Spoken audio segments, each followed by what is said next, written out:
user with a private key, so there's not that much user experience difficulty of like signing your own transactions, right? It's not just that scary. You basically just click a button, and there's software running on your computer that does a bunch of elliptic curve multiplications. You create this like pile of mathematical gunk, and you upload the pile of mathematical gunk to the blockchain, and other 16,000 other nodes on the blockchain verify the mathematical gunk, multiply up a bunch of elliptic curve points, and you're done, right? But like, all you see is you click a button and you see a confirmation. The place where the user experience kind of starts fraying is basically what happens if either your account gets hacked or if you lose your password. And that's the aspect of user account authentication technologies that I'm interested in seeing where it evolves, right? Because ultimately, if kind of quote self-sovereign user authentication technology just ends up totally failing, then that means that it is very difficult for the blockchain space to achieve substantial mass adoption, or at least in a way that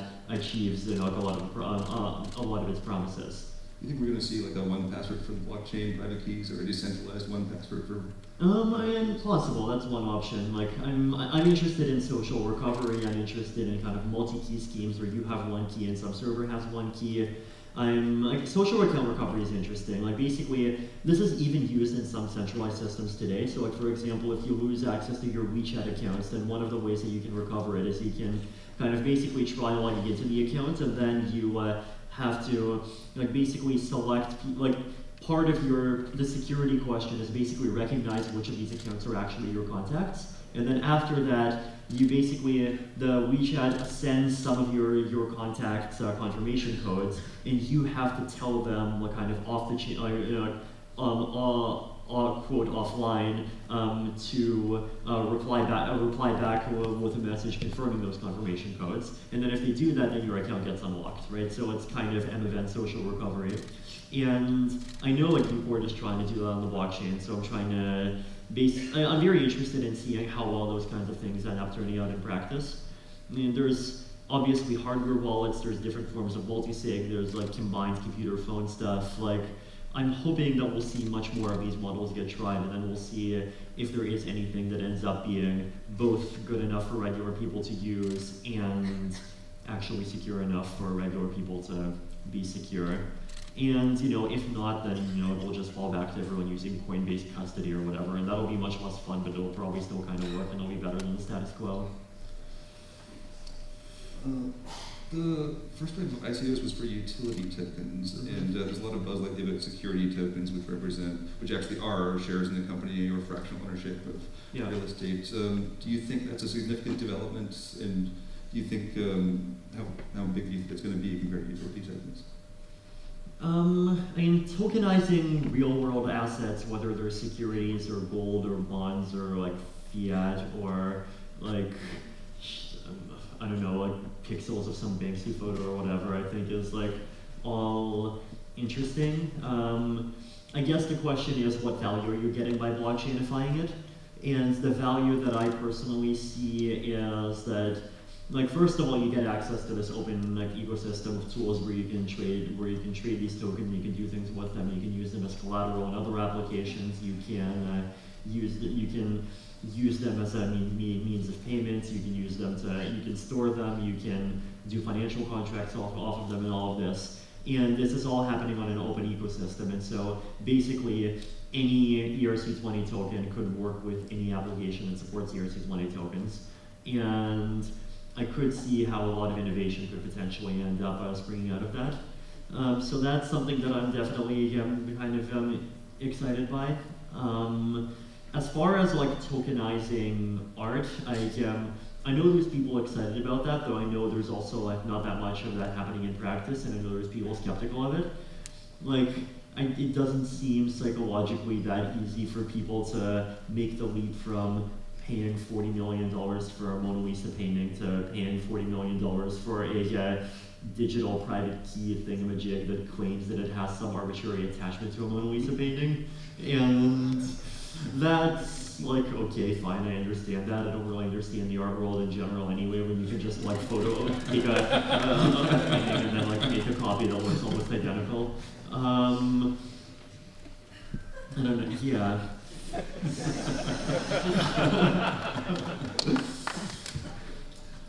You're talking about exchanges a bit. Obviously, tokens are traded on exchanges, which is a huge business. We're seeing interesting growth in decentralized exchanges, the 0x protocol, AirSwap, and so forth. And everyone agrees we're in the early days of cryptocurrencies. Do you think there's a chance that down the road, decentralized exchanges will be where the majority of the action is, and centralized exchanges will like an ephemeral blip, or do you think there'll be a bizarre occasional use case? And I definitely personally hope centralized exchanges burn in hell as much as possible.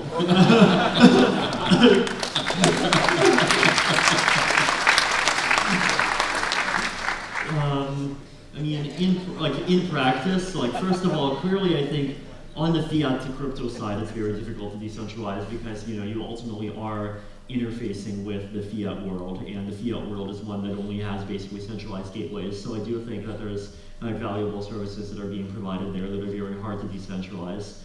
On the crypto to crypto side, I do think that it's still early days and the technology is going to become more and more efficient over time. And at some point we are going to see a world where it becomes much easier to fairly quickly turn a token of one kind into a token of any other kind. Basically with the decentralized exchanges available today, right? One of the nice things is that they already have a nice usability gain, which is that you don't have to register, log in, create an account, go to some stupid web interface. All you do is you just send tokens of one type to one address, and then you immediately get tokens back from another address. It's from a user experience point of view, it's great. And that is obviously something that needs to be refined a lot more around the edges, but it's something that I do think we are going to kind of start seeing more and more of. Now, where large-scale traders, professional traders, the high-frequency trading ecosystem and so forth are going to go, that's it still remains to be seen, and it is we'll see how the technology goes. I'm kind of fairly uncertain on this.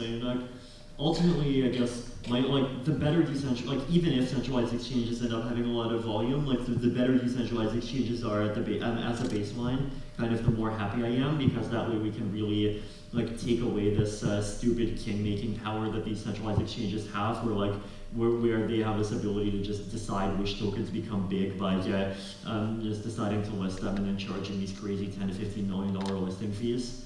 And the more we can get away from that world and into something which actually satisfies the blockchain values of openness and transparency, the better.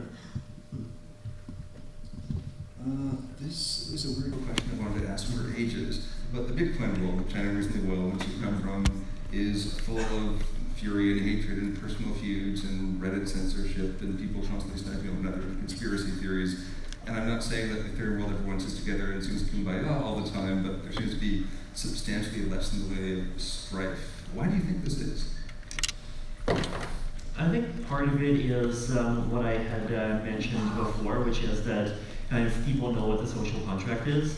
And so there isn't this scenario where, plenty of people just kind of, including me, assumed all along that when the number of transactions hits the block size, the thing that will obviously happen is the block size will just get a hard fork to keep on increasing, and then other people have a different idea, and then the two sides just totally don't even realize that there's the other side that have a totally different conception from them, and then they kind of start fighting to maintain their expectations. In our case, the social contract was always one in favor of ongoing evolution, proof of stake, sharding, and there definitely are disagreements about how best to implement some of these technologies, but at the same time, there's at this point, people, I think, to the extent that those disagreements exist, everyone involved in the disagreement is convinced that their opponent, the thing that their opponent in the disagreement proposes, even that in its pure form, is vastly better than any of the current systems. And so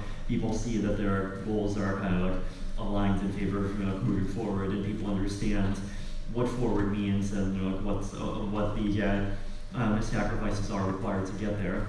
Part of it, I think, also is that communities definitely kind of grow around. The growth of a community depends a lot on what its kind of earliest members believe and what its earliest members actively say, and the kind of values its earliest that kind of perceives to be sort of the perceived high priests end up promoting. And so that's like, I think it is something where we do make a deliberate effort to like basically promote both by kind of to promote the right values and try to attract the right people, both in an inclusive sense and in an exclusive sense. And in exclusive sense basically means trying to create a culture which is hostile to people who take themselves way too seriously. Just going from your sartorial choices collectively, I think you're doing okay. Yeah. I don't know, people who take themselves way too seriously are just like so uninspiring. That's another part, and then also there's like the aspect of just what Ethereum is trying to do, and the kind of the goals that people doing Ethereum have, including kind of social and political goals, including goals of what they see decentralization as meaning, what they see the blockchain space as being fundamentally about. The Ethereum community has like basic income projects, it has like radical market projects, it has voting on the blockchain projects, it has prediction market projects, and like all of these. And we try to kind of also really value intellectual diversity and value a healthy kind of intellectual diversity. And that's something that I've been, and I'm definitely very happy that I've but both I personally and a lot of other kind of core people in the Ethereum community have been exposed to those values from fairly early on. Another thing is, of course, kind of valuing this technology and technological progress, including things like cryptography, like taking Byzantine fault tolerance theory seriously, like zero knowledge proofs, NARCs, STARKs, working closely with the communities that are building those technologies, working with other blockchain communities that are building those technologies, just not being maximalist. Ethereum, of course, is public and permissionless, and anyone can participate. In fact, you can't stop people from participating. But of course, there's a whole movement in private or consortium Ethereum blockchains. And where do you think the line is between where those are useful and where those should just be replicated database with an API? So I definitely am less optimistic about private and consortium blockchains than I was 2 or 3 years ago. Basically because there's this bubble and there are a lot of promises and oh my god, IBM makes $200 million savings by putting something on a blockchain, and I have no idea what they actually did. They probably just digitized something that was paper before and looked great.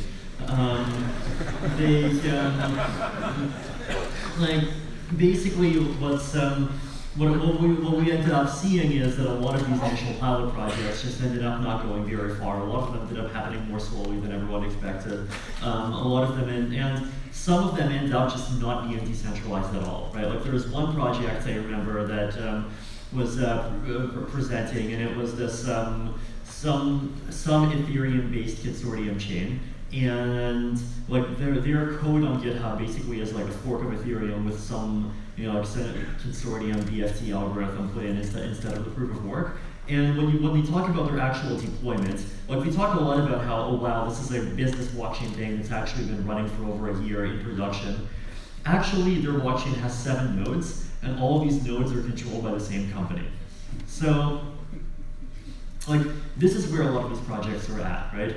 And the main problem basically is, I think, the reason why these systems are having a hard time is basically the reason why they had a hard time in the 1990s and the 2000s, the entire 25 years between when Leslie Lamport Byzantine General's paper came out and we had access to decentralized consortium consensus algorithms up until the birth of Bitcoin and more broadly crypto economics, which basically is that creating decentralized consortia that are credibly decentralized is hard, right?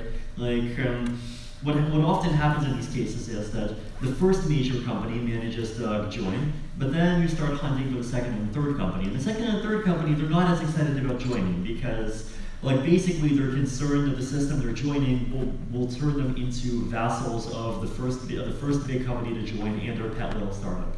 And it seems the projects just have often a hard time of kind of getting out of these ruts, pulling these consortia together, getting people to actually cooperate in that kind of setting.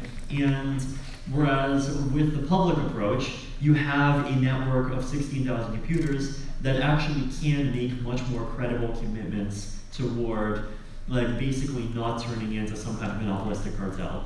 And that's something, an infrastructure that people like are willing to build on. So I think I first of all, I totally agree that in a lot of industries, compromises between the kind of utopian ideals and the real kind of resilience benefits of decentralization on the one side, and the real kind of efficiency needs and sometimes regulatory needs of centralization on the other side are very much needed. I just don't think but consortium chains are not the only way to make that compromise, right? Like plasma chains, even plasma chains that act as centralized servers are another way to make that compromise. And I think in many cases there might even be a better way to make that compromise, right? Like what you do is you basically do whatever the centralized thing is that you were doing before, but then like basically incorporate the Merkle trees, incorporate blockchain commitments in the right way, not the wrong way. And you build a client and you have an interface where the server basically just keeps on publishing Merkle branches to the client. And then into the client, you give them the ability to do these participate in this plasma exit mechanism. And there you go. You have a system that has the efficiency of a centralized server, almost the same code as a centralized server. You just have to add a wrapping layer on top. But it also has this kind of resilience of having a public chain fallback if the server ends up breaking. And I'm going to sneak in a super quick final question since we have 40 seconds left. Sure. Which other blockchains interest you by which we could measure which other blockchains do you actually have private keys for experimental reasons or whichever?